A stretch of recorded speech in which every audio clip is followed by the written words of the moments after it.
Hi, welcome to a special edition of Roger Reviews. If you really love deep, detailed scientific analyses of single papers, you may be a little disappointed.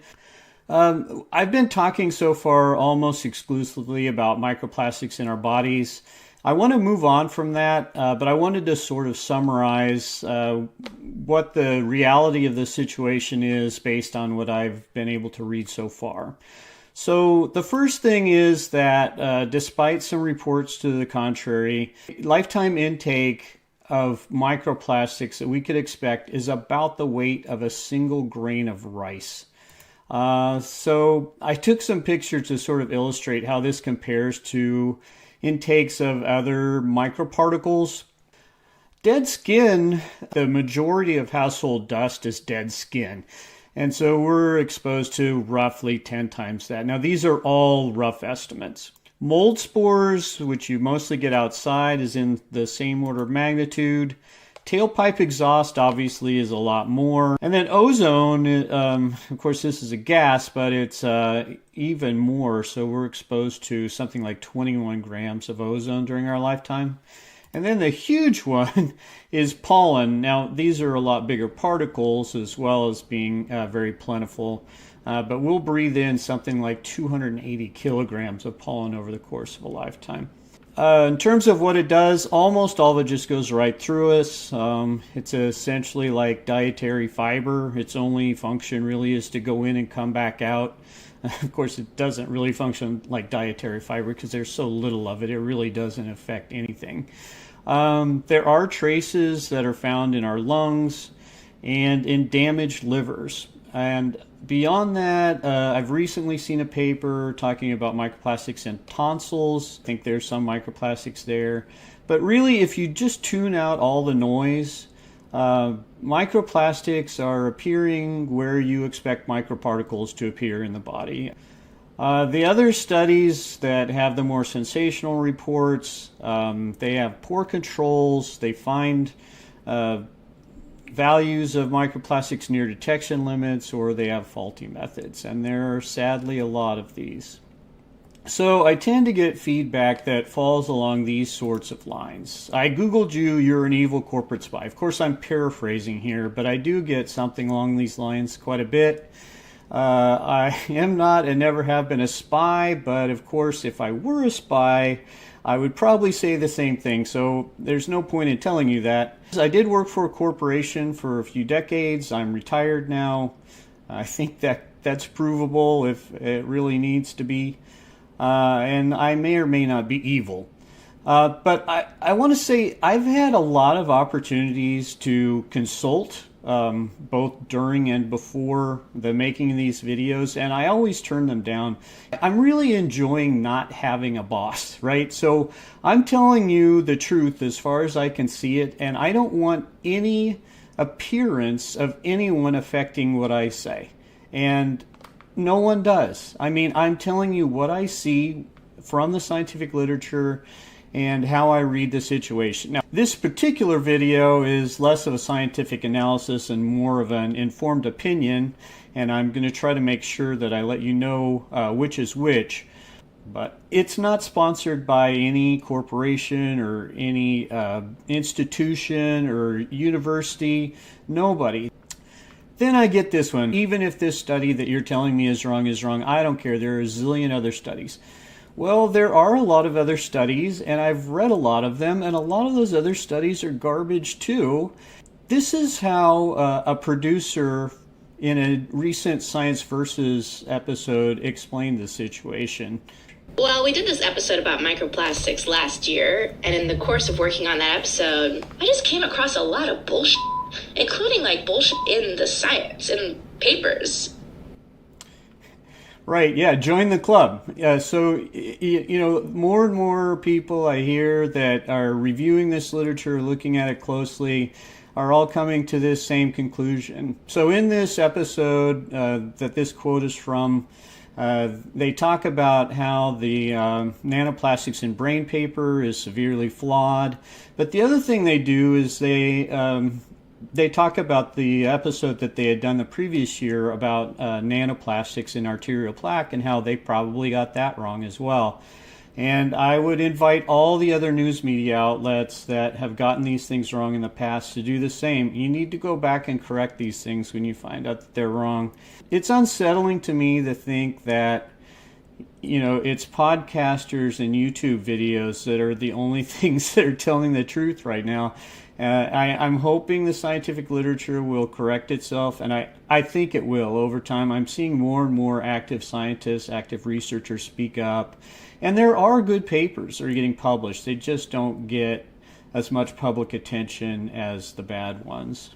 Well, and then the last thing I get is, and again, I'm paraphrasing, but, well, you must be my enemy in this plastic waste crisis war. So I wanted to talk a little bit about why we seem to have this plastic waste crisis and why it's a war. And I ran across this quote from a director at Greenpeace USA. So what she says here is, for oil and gas industries, plastics is their plan B. They're not going to be able to drill oil and burn it anymore because the climate can't sustain it. And so their lifeline is to double down on single-use plastics. And because of this, she says this is war. So I think what we really have here is this is sort of a proxy war. This is environmentalists who are angry and frustrated with their experiences with the oil and gas industries. And plastics are petrochemicals. They're derived from fossil fuels, and they are manufactured quite often by oil and gas industries. But there are just so many things in this statement that don't make any sense. Plastics is not a plan B. It's a non-overlapping industry. Plastics are a material need. Oil and gas primarily serves a fuel need. Those two are not competing interests. So the oil and gas corporations, like any corporation, I'm sure are trying to optimize their profits from all of these different revenue streams. I think all of their businesses are part of Plan A. They're not going to be able to drill it and burn it anymore. I don't hear that message coming from the oil and gas industries. We would all benefit if that were the attitude taken by the oil and gas industries. I hear more about how methane is a transition fuel. We have to do it here because we do it cleaner than anywhere else. And our burning of fossil fuels continues to increase despite also increasing use of alternative energy sources as well. So I don't think this is much of a lifeline. Again, they're going to try to promote more single-use plastics, just like they try to promote all of their products. And it's a little strange or ironic to hear a director of an organization called Greenpeace to declare war, especially on a material that, by most conventional measures, and we'll talk about this, is, I won't say the most environmentally beneficial choice because I think that's misleading, but in most cases it is the least environmentally harmful choice for materials applications. So here's an organization called Greenpeace declaring war on the greenest available option in most instances. But my main takeaway from this quote is that the main origin of the plastic waste crisis is a proxy war. And yeah, so you see all kinds of headlines about plastic waste crisis, plastic pollution crisis, and all kinds of different angles, and it's just sort of taken as fact now. Google has this n-grams, which says how much an expression is used over time. And if you look at that red line, that's the use of the expression plastic waste crisis. And you see since about 2015, it's just gone skyrocketing upwards. It's outpacing all the other potential waste crises, food waste crisis, which I'm glad to see there's at least some mention of that. If I were to pick a type of waste that is a crisis, I would say food is the number one. And then other things like glass, paper, and metal, there's no mention of those as a crisis at all. And another way to look and see sort of how we think about these different material classes is, again, relying on Google, but let's just do some Google image searches and see what kind of images we associate with these different materials. Okay, I'm going to go through this real quickly. Obviously, you can do it yourself, but this is a Google image search for plastic. And I'll just scroll through. I looked at it earlier quickly. It looks like maybe a third to a half of them are showing plastic waste in various shades of ugly. And the articles are about plastic waste and what a crisis it is and how it's killing us all. But then there are also, the rest look like fairly nice looking plastic materials. Let's switch. Let's do glass next. Okay, so if you look at glass, essentially everything is beautiful, crystal clear. Okay, there is one broken glass there. But essentially all the hits for glass and all the images we associate with glass are beautiful, shiny, new glass. There's really nothing about waste or waste issues. Let's do paper. Same thing. Okay, some of them are a little crumpled. Here's one that looks like it's about, perhaps there's a couple about recycling of paper, but really nothing about paper waste crisis, anything like that. It's pretty much all beautiful stocks of paper. And then let's look at metals. Sort of the same thing, all shiny, new, gray, bright. That's a rock one, I guess. Metal rock, yeah, I didn't think about those. But yeah, there's really not much here. There's one, I guess, about recycling probably. But again, the overwhelming images we associate with metals are shiny and new. They're not waste and ugly. And then let's go to food. Here's Google image search for food. It's not really that close to lunchtime, so I'm doing fine. But these are all really nice looking pictures of beautiful food. This is not about food waste.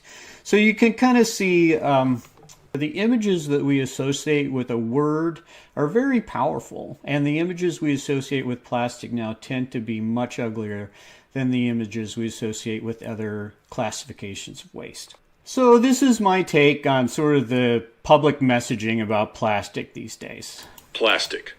From its spawning from viscous sulfurous fluids gurgling like planetary flatulence, to its final earthly throes, choking innocent marine animals, environmental havoc is the only constant of this petrochemical's lifespan. Virtually impossible to recycle, plastic waste lurks indefinitely in landfills without change, while spewing toxic chemicals. Most diabolical are the single-use plastics. After a mere eye blink of usefulness, they manifest their hideous true nature. Microplastics. Appearing in photographs as hefty, brightly colored death pellets, these minuscule menaces defy containment, invading lakes, oceans, and mountains. They're in our air, our water, our food. They infiltrate our bodies, lodging in our blood, brains, hearts, lungs, kidneys, livers, and testicles. Plastic waste is a crisis. There is only one answer. We need to ban plastic. And if you've been watching my previous videos, you know that some of that stuff about microplastics just isn't true, but it is available information in the literature and online. And there are a lot of concerns about plastic. But you could pretty much do the same for any other material. So let's see how we could treat glass if we treated it the same way as plastic. Glass. Imagine a staggering 4.5 billion metric tons of oil extracted in a year. Now, multiply that by 10 and remove nearly all regulations and oversight. That's the sand and gravel mining industry. Habitats destroyed, river flows perverted, beaches disfigured, erosion fast-forwarded, and water sources tainted. Now, heat the planet with emissions to process at 1500 degrees Celsius and let it cool to glass. What will you do with it? The answer is damage. Glass coffee table? That's over 2.5 million injuries per year. Big building windows? 1 billion birds per year die in the US alone. Little brains crushed as they slam into the glass. Where to take the glass? Feel the engine struggle to transport this heavy, inefficient material. Oops, pothole? Now it's 1,000 sharp, dangerous pieces. Curbside recyclers won't deal with it. That's more fuel burned to collect and haul, only to see manufacturers shake their heads in refusal. Cheaper to pull more sand from the river, landfill instead. As a forever material, glass lies thousands of years in man-made graves, pointlessly taking up space. Glass waste is a crisis. There is only one answer. We have to ban glass. And you could do something similar with paper. Paper. Made from the homes of woodland animals. Over 100 species go extinct per day due to deforestation. Good luck, Bambi. Hope you survive the winter. We don't even ask permission. We just cut trees down and haul them away. Then grind, slurry, press, and waste. About 4 billion trees worth per year. While the industry is energy intensive, it generates more pollutants than just greenhouse gases. Next time you curl up with a book, pour yourself a tall glass of toxic pulp and paper industry sludge. There's 450 million tons of it per year. More sludge than paper. When you finish with the book, you can recycle it. But don't expect that to decrease emissions compared to trees, because it won't. Still, it's better than sending it to landfill to produce planet-warming methane, about 80 times worse than CO2. No way around it. The paper industry is like environmental terrorism. Paper waste is a crisis. There is only one answer. We need to ban paper. And you could do the same thing with metals. Metals. Majestic mountains blasted and pillaged, reduced to pits ridged with scars, all the while ravaging the area with lead, mercury, and sulfuric acid. Mining is only the start of the carnage of metals. Intense heat needed to process metal ores likewise heats the planet, with gases spewing from power plants. When formed, metals enable wars and violent crimes, causing over 500,000 human deaths per year. Throw them out? Take care, more danger awaits. We have a vaccine developed just to use metals. Yet tens of thousands still die after a gruesome, protracted struggle against tetanus. And metals kill more than people. Countless mammals find their heads stuck in cans after desperately pursuing some morsel. As long as we have metals, no life is safe. Metal waste is a crisis. There is only one answer. We have to ban metals. And then even though this isn't a material class, it's certainly a waste class, and you could do the same thing with food. Food, flora, fauna, cultivated, herded, hunted, captured, harvested, slaughtered, butchered, processed, ground, mashed, pureed, roasted, fried. Countless trillions of lives are sacrificed annually for consumption by privileged humans, and countless trillions wasted along the way. About 1/3 of food never enters our gullets, to the tune of 1 billion metric tons per year. That's right. Food waste is more than twice total plastic production. It's like lighting $1 trillion on fire. While 2 billion people worry about their next meal, our slimy, uneaten morsels blurp out ammonia and E. coli, along with a whopping 10% of global warming gases. Food waste is a crisis. There is only one answer. We need to ban food. Okay, so obviously those videos were somewhat satirical, although I have to say that the plastic one was no less ridiculous than the others in terms of the way the material class is treated. And none of the factoids in any of those videos were simply fabricated, just made up. All of them have at least some basis in fact, although I did not fact check them as thoroughly as I have information from my previous videos. So with all these problems with all these materials, how do you pick which is the least problematic in an application from an environmental standpoint? Well, the tool that's used for that is called life cycle impact analysis. It looks at everything from the production of the material to the fabrication to the transportation, the use, and the end of life scenarios. And when you do these life cycle impact analyses, plastic is always the least harmful option. I've only seen one exception to that rule, which was a relatively small olive oil manufacturing company in Italy.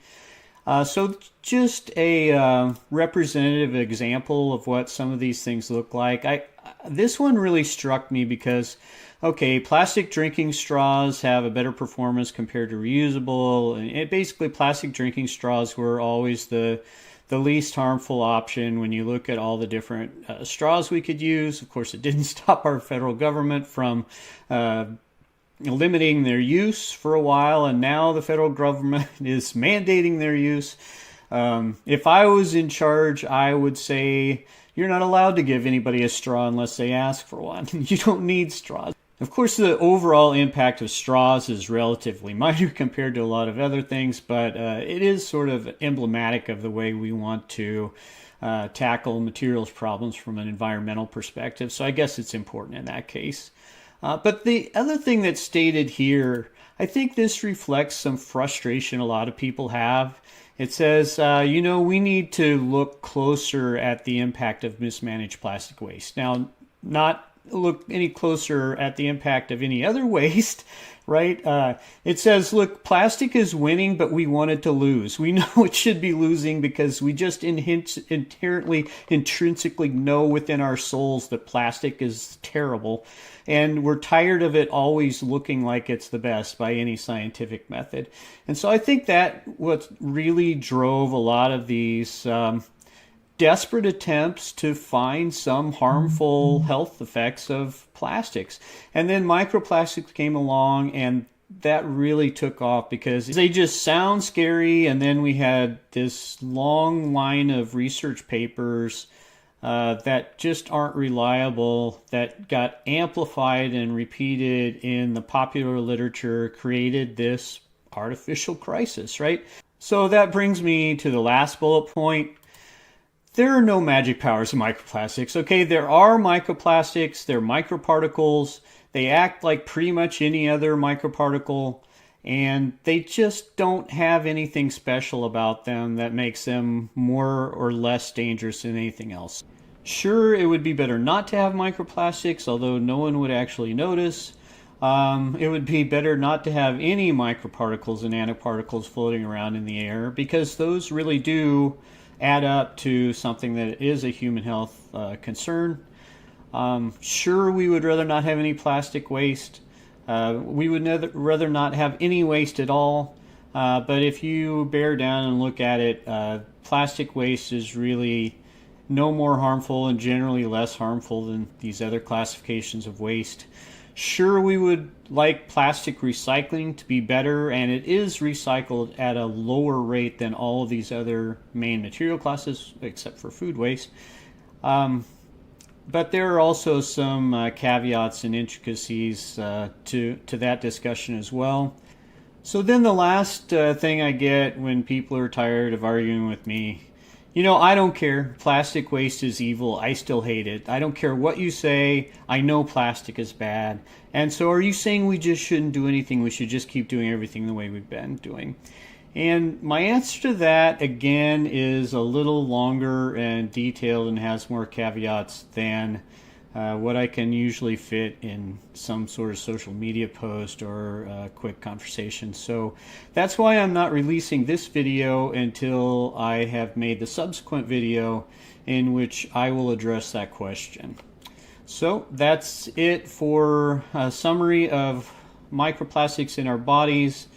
Thanks for watching. There's more to come.